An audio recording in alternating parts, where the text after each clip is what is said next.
मेष राशि वालों, मेरी ये बात मान लो, आपको धन के चुंबक बनने से कोई नहीं रोक सकता। हाँ, काम तो आपको करना ही पड़ेगा, लेकिन उसका आर्थिक फल आपको मिलना शुरू हो जाएगा। जानेंगे कि आपका फेवरेबल कलर कौन सा है जो आपको धन का आकर्षण केंद्र बना देगा।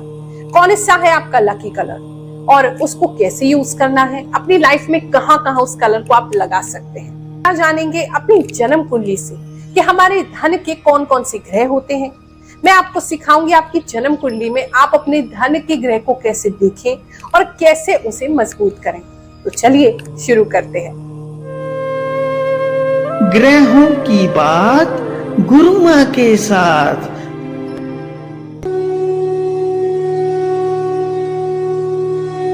आपका फेवरेबल कलर का यूज, आपका जो लकी कलर है आपकी राशि के अनुसार अगर आप इसको यूज करते हैं और सही ढंग से यूज करते हैं तो ये डेली बेसिस पे आपको एक पॉजिटिव एनर्जी देता है।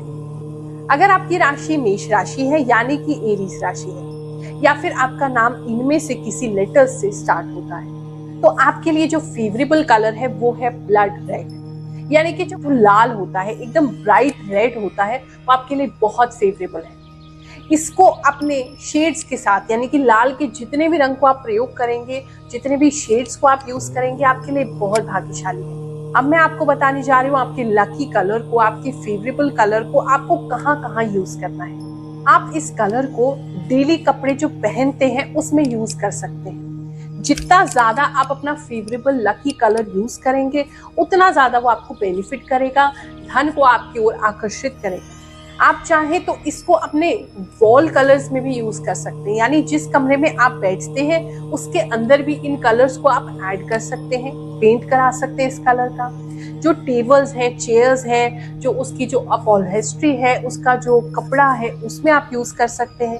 टेबल कलर या टेबल का जो कवर है उसमें यूज कर सकते हैं। ये आपको बहुत बेनिफिट करेगा। ऑफिस है आपका कोई या शॉप है उसमें भी आप अपना फेवरेबल कलर जितना यूज करेंगे वो उतना आपको अच्छी वाइब्रेशंस लेकर के आएगा। साथ ही आपकी जो सोने वाली बेडशीट है ये बहुत जरूरी होती है। आप जिस कलर पे सो रहे हैं वो आपको उसी तरीके से वो जो कलर है वो आपको इफेक्ट करता है, आपके चक्रास को भी बैलेंस करता है। तो इसीलिए आप उस कलर को अपनी बेडशीट्स में भी यूज कर सकते हैं, कर्टन्स में यूज कर सकते हैं। आप उसे अपने मोबाइल के वॉलपेपर में भी यूज कर सकते हैं, क्योंकि जितना लकी कलर को देखोगे उतना लकी बनोगे। अपनी कार में आप इसे यूज कर सकते हैं, अपनी बाइक में यूज कर सकते हैं, आप घर के बाहर का जो पेंट है उसमें भी इसको यूज कर सकते हैं। और जहां भी आपको लगता है कि कलर की बात है तो हमेशा अपने लकी कलर को, अपने फेवरेबल कलर को ही आप चॉइस करें। मेरे जितने भी भक्त हैं, जितने भी शिष्य हैं पूरी दुनिया में, अगर उनको धन संबंधी कोई दिक्कत होती है तो हम यही सजेस्ट करते हैं। अपने स्वयं के लिए भी बहुत समय से, क्योंकि एक मंदिर को चलाने के लिए, एक आश्रम को चलाने के लिए, एक धार्मिक संस्था को चलाने के लिए भी तो अर्थ की आवश्यकता है, तो उसको चलाने के लिए मैं स्वयं इसका प्रयोग करती हूँ। और मेरे जितने भी भक्त हैं जब उनको आर्थिक दिक्कत आती है तो वही सजेस्ट करती हूँ। आप लोगों के लिए जो हमने नवग्रह का लॉकेट बनाया है, जिसे हम सर्व मनोकामना सिद्धि लॉकेट कहते हैं, उसमें भी हमने एक कर कौड़ी लगाई है, क्योंकि माता लक्ष्मी को कर कौड़ी बहुत प्रिय है। और जब हम इस कर कौड़ी को माता लक्ष्मी की ये जो श्री सूक्त का जो स्तोत्र है, जो पाठ है, जो ऋचाएं है, इससे हम मंत्र सिद्ध करते हैं तो तब उसका फल आपको कई गुना होकर के मिलता है। माता लक्ष्मी प्रसन्न होती है। और जितने भी लोगों ने आज तक सर्व मनोकामना सिद्धि लॉकेट पहना है उनकी आर्थिक समस्या जरूर दूर हुई है।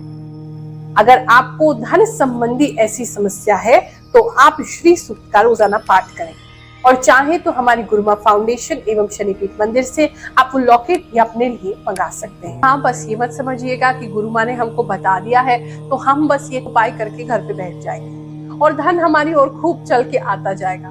देखो, मेहनत तो आपको करनी है, कर्म तो प्रधान है ही इस कर्म भूमि में, लेकिन हाँ, जो मेहनत का फल आपको नहीं मिल रहा है, इस तरह के उपाय करने से वो मेहनत का फल आपको मिलने लगता है।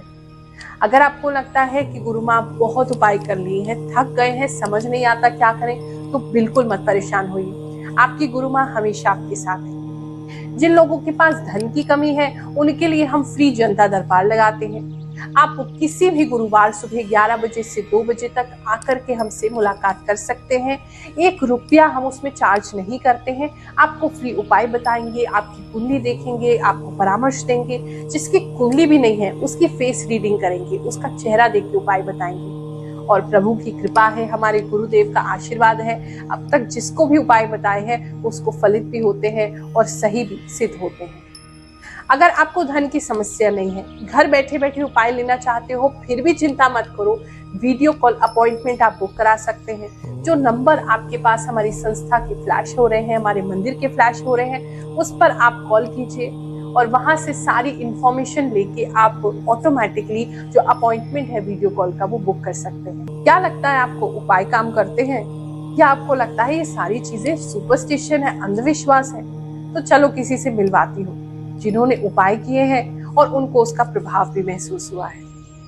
उसके बाद आपको बताऊंगी कि अपनी जन्म कुंडली में ग्रह आपने धन वाले कैसे देखने हैं। गुरु माँ जय शनिदेव। 2020 में मैंने आपसे कांटेक्ट किया था और आपने मुझे कुछ रत्न धारण करने के लिए दिए थे, जिनमें एक नीलम है, एक मूंगा है, एक अमेरिकन डायमंड है। तो इन रिंग्स को पहनने के बाद हाँ कुछ पॉजिटिविटी मेरी लाइफ में आई थी। उस समय मैं एक कोर्ट केस में फंसा हुआ था और चांसेस बन रहे थे कि मैं अरेस्ट हो सकता था। अरेस्ट उस केस में जो कि एक ऐसा केस था जिसमें फेक FIR दर्ज हुई थी। आपने बताया था कि अरेस्ट होने के चांसेस हैं, लेकिन आई थिंक आपने जो स्टोन्स पहनाए थे उनसे मैं अभी तक बचा हुआ हूँ। और 2020 में सभी के काम डाउन हो गए थे, लेकिन फॉर्चुनेटली हमारा जो बिजनेस था कैरियर का, सप्लाई चेन मैनेजमेंट का, ये बहुत ज़्यादा बढ़ गया था, जिसकी वजह से मुझे बाकी लोगों की तरह काम नहीं छोड़ना पड़ा था। हमारा काम बढ़ गया था। 2020, 2021, 2022 में भी हमारा काम बढ़ा है, इंक्रीमेंट भी हुए हैं। तो इसके अलावा मैंने फ़िलहाल अभी एंसेस्ट्रल प्रॉपर्टी है एक, पिताजी की तरफ से मिली हुई है, वहाँ थोड़ा फ़ायदा हुआ है। थोड़ी सेविंग्स करके अपना खुद का एक छोटा सा कमरा बना लिया है, जिसको मैं कह सकता हूँ कि मेरा घर है। तो ये सभी मुझे लगता है आपकी कृपा से हुआ है। बहुत जरूरी बात जो आपको ध्यान में रखनी है वो है आपकी जन्म कुंडली के ग्रह। अब मैं आपको आपकी जन्म कुंडली देखना सिखाती हूँ, जिसमें आप अपने धन की स्थिति को समझ सकते हैं। आप सबके पास अपनी जन्म कुंडली तो होगी ही, तो जो उसका लगन चार्ट होता है, जहां पे लगन लिखा होगा, वो जो पहला टेबा होता है उसको खोल लीजिए। अब इसमें आपने 3 ग्रहों को देखना है, क्योंकि धन संबंधी 3 ग्रह जीवन में बहुत जरूरी होते हैं। सबसे पहला है शुक्र। शुक्र ग्रह अगर व्यक्ति का अच्छा है तो उसको धन की कमी नहीं होती, उसके पास हर सुख सुविधा होती है, उसको कहीं से भी एक लग्जूरियस लाइफ मिल जाएगी। चाहे ऐसा व्यक्ति किसी भी गरीब घर में जन्म ले, लेकिन धीरे धीरे करके उसके जीवन में ये सारी सुख सुविधाएं, चाहे वो घर हो, चाहे गाड़ी हो, चाहे अच्छा रहन सहन हो, अच्छा कपड़े हो, अच्छा खाना हो, उसे सब कुछ मिलता है, क्योंकि शुक्र जो है वो लक्ष्मी के कारक है। तो आपको ये ध्यान में रखना है, जहां भी आपकी जन्म कुंडली में शुक्र लिखा है, वो शुक्र देख लीजिए कहाँ बैठे हैं। जो मैं आपको दिखा रही हूँ टेबल, उस टेबल को ध्यान से देख लो। शुक्र इन घर में या इन राशि में बैठे नहीं होने चाहिए। सबसे पहला तो इंपॉर्टेंट चीज आपको देखनी है, आपका शुक्र ग्रह नीच का ना हो, यानी कि 6 नंबर राशि में नहीं बैठा हो। अगर 6 नंबर राशि में बैठा है, इसका मतलब वो नीच का है, आपको शुभ फल नहीं देगा, धन की तंगी बनी रहेगी, धन से परेशान रहेंगे। अगर उच्च का है, 12 नंबर में बैठा है, 12 नंबर राशि में है, मीन राशि में, तो समझ लीजिए बहुत अच्छा है, धन की स्थिति हमेशा अच्छी बनी रहेगी। और भी शुक्र के जो अच्छे घर होते हैं, जो अच्छी राशि होती है, जो मित्र घर होते हैं, वो सब मैं आपको इस टेबल में दिखा रही हूँ, आप इसको देख के समझ सकते हैं। अब आपने अपना शुक्र देखना है और शुक्र देखना है कौन से नंबर में है। अब इस टेबल से मैच कर लीजिए कि आपको पता चल जाएगा आपका शुक्र अच्छा है, नहीं है या सम है। यानी कि सम का मतलब अच्छा भी नहीं है, खराब भी नहीं है, बीच का है, आपको एवरेज रिजल्ट देगा, एवरेज फल देगा। दूसरे नंबर का जो ग्रह होता है जो धन के लिए बहुत जरूरी है, वो है बुध। बुध हमारे व्यापार का कारक है, बुध लक्ष्मी का कारक है, बुध बुद्धि का कारक है, वाणी का कारक है। अगर आपके जीवन में धन की कमी है तो बुध की स्थिति देखने भी बहुत जरूरी है। तो अब अपनी कुंडली में बुध ग्रह की स्थिति देखिए कि कौन सी राशि में बैठा है। बुध 12 नंबर राशि में नहीं होना चाहिए। जहां मीन राशि है 12 नंबर लिखा है, अगर आपका बुध वहां है तो पक्का भैया गड़बड़ है, फिर तो आपको उसको ठीक करना पड़ेगा। हाँ, 6 नंबर राशि में बैठा है या 3 नंबर राशि में बैठा है तो अच्छा है। 6 में बैठा है तो उच्च का हो जाएगा, 3 में बैठा है तो स्वग्रही हो गया, आपके लिए अच्छा है। और इसके लिए बुध अच्छा है या नहीं, कौन से नंबर आपकी राशि में बैठा है, वो टेबल देखिए और उस टेबल का स्क्रीनशॉट भी आप ले सकते हैं। देख करके कि आप अनुमान लगा लीजिए कि आपके लिए बुध अच्छा है, पूरा है या सम है। अब बात करते हैं तीसरे ग्रह की, बृहस्पति। बृहस्पति ग्रह अगर आपका अच्छा होगा तो आपकी लाइफ में कहीं ना कहीं से आपको एक अच्छा जीवन दिला ही देगा। मान सम्मान रहेगा, सोसाइटी में लोगों के बीच में आपकी धाक जमेगी। आप जहां जाएंगे लोग आपको एक अच्छा इंसान समझेंगे, एक सम्मानित व्यक्ति समझेंगे। आपकी मान प्रतिष्ठा तो बढ़ेगी, साथ में धन व्यवस्था भी बढ़ेगी, क्योंकि आज के इस कलयुग में जिसके पास धन है उसके पास नाम भी है, उसके पास जिसके पास पैसा है उसके पास लोग भी हैं, उसका एक अच्छा सोशल सर्कल भी। तो बृहस्पति अगर अच्छे होंगे तो धन के रास्ते भी बनाएंगे, नाम भी देंगे, सम्मान भी देंगे। अब आपने देखना है अपनी जन्म कुंडली में बृहस्पति कौन सी राशि में बैठा है। अगर 10 नंबर राशि में बैठा है मतलब कि नीच का है, नीच का है तो बिल्कुल खराब हो गया, आपको हमेशा सम्मान भी नहीं मिलेगा और धन से भी तंग रहेंगे। अगर आपका जो बृहस्पति ग्रह है वो अच्छी जगह बैठा है, यानी कि 4 नंबर राशि में बैठा है, कर्क राशि में बैठा है तो उच्च का है, अच्छे फल देगा।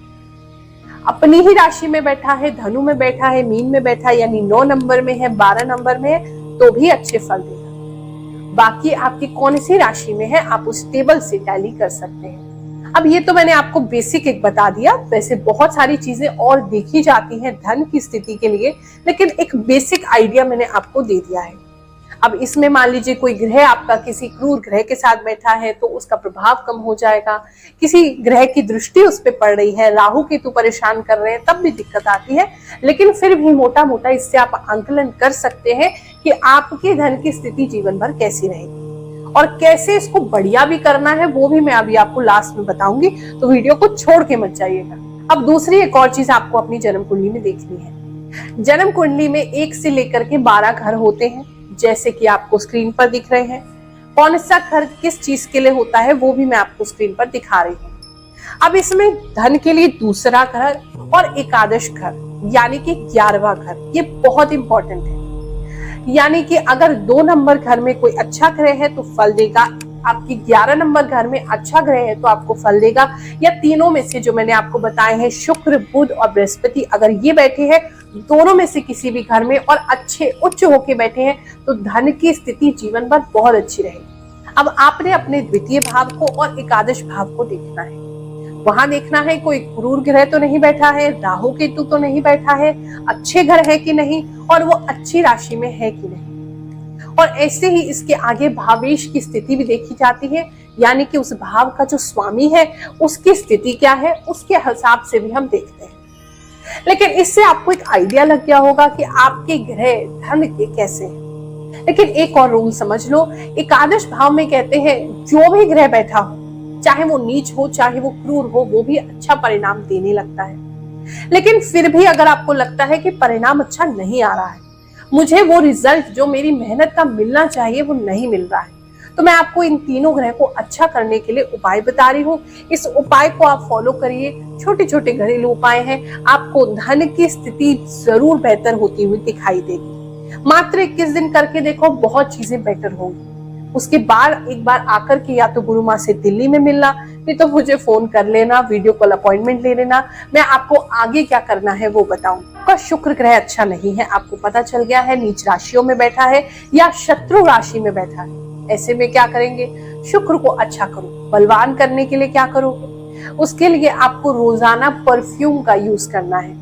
नेचुरल इत्र या परफ्यूम आप लगाना शुरू करें। अब ये मत कहना कि गुरु माँ हमें अच्छा नहीं लगता है। अरे आपको नहीं अच्छा लगता, शुक्र देवता को तो लगता है, उनके खुशी के लिए आपको लगाना है। अच्छा सा कोई फ्लोरल सेंट आपको लगाना है, परफ्यूम लगा सकते हो, डिओड्रेंट लगा सकते हो जिसमें फूलों की खुशबू हो, और जितना नेचुरल हो उतना अच्छा है। इत्र भी आप प्रयोग कर सकते हो, कि अपनी राशि अनुसार भी आप परफ्यूम का यूज कर सकते हैं। वो मैं आपको आने वाले कुछ वीडियोस में आपको कौन सा फेवरेबल आपके लिए परफ्यूम है आपकी राशि के हिसाब से वो बताऊंगी। लेकिन आप शुक्र को अच्छा करने के लिए कोई सा भी परफ्यूम लगाओ वो काम करेगा। दूसरा है, आपको अपने नहाने की पानी की जो बाल्टी है उसके अंदर जो बड़ी इलायची रहती है काली रंग की, वो आपने डालनी है। उसे डाल करके आप रोजाना स्नान करो और उसके बाद आप उसको किसी मिट्टी में फेंक देना, ना तो डस्टबिन में फेंकना ना नाली में गिराना। आप उस इलायची को मिट्टी में या तो गाड़ दीजिए, गाड़ नहीं सकते हैं तो मिट्टी में आप डाल दीजिए, रख दीजिए, फेंक दीजिए, लेकिन डस्टबिन या नाली में मत फेंकना।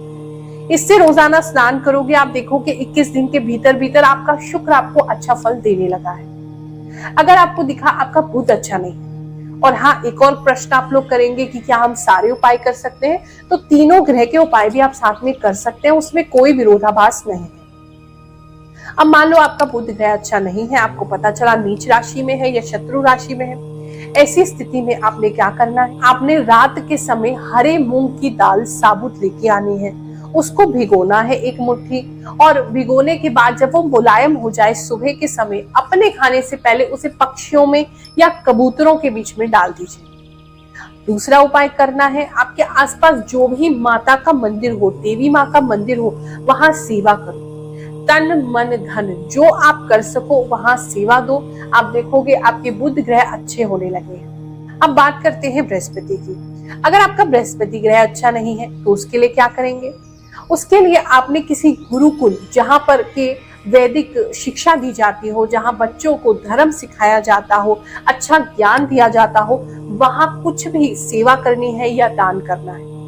वहां दान करने से बृहस्पति बहुत प्रसन्न होंगे, आपको अच्छे फल देंगे। दूसरा आपको करना है बृहस्पति के लिए, आपने अपना जो पूजा घर है, जो मंदिर है या मंदिर का कमरा है, उसे खुद साफ करना है और रोजाना साफ करना है।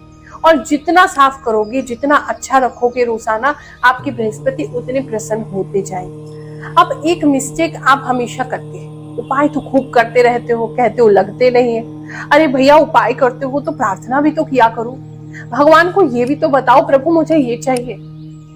कलयुग में तो माता अगर उसके सामने रो नहीं तो वो भी दूध ही पिलाती।